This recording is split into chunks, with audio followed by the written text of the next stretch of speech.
Big boss 8 contestant Sonia ఆకుల యష్ గోర్నేని వివాహం చేసుకున్న సంగతి అందరికీ తెలిసిందే. అందుకు సంబంధించిన ఫొటోస్ కూడా మనం ఇప్పటి వరకు చూసాము. అయితే రీసెంట్‌గానే వాళ్ళిద్దరూ కలిసి సత్యనారాయణ వ్రతం చేసుకొని స్వామివారి పూజ జరిపించుకున్నట్లు తెలుస్తుంది. ఇందుకు సంబంధించిన ఫోటోలను కూడా వారు అఫీషియల్‌గా సోషల్ మీడియాలో షేర్ చేసుకోవడం జరిగింది. పెళ్ళయ్యి ఒక్కరోజు కూడా కాకముందే కాళ్లపారాని ఆరకముందే కూడా ఒక గేమ్ షోలో పాల్గొనున్నట్లు ఓంకార్ యాంకర్‌గా వస్తున్న ఓ షోకి వీళ్ళిద్దరూ కూడా కపుల్స్‌గా అటెండ్ అయిన విషయం అందరికీ తెలిసిందే. ఆ షోకి సంబంధించిన సెలబ్రిటీస్‌తో పాటు బిగ్ బాస్ సెలబ్రిటీస్‌ని కూడా తమ ఇంటికి ఆహ్వానించి ప్రత్యేక విందు ఏర్పాటు చేశారట ఈ నూతన వధూవరులు.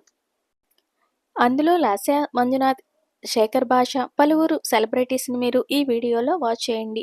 ఇలాంటి లేటెస్ట్ ఫిల్మీ అండ్ బుల్లితెర అప్డేట్స్ కోసం ఎప్పటికప్పుడు చూస్తూనే ఉండండి మీ Adapala sisters. Thank you so much for watching.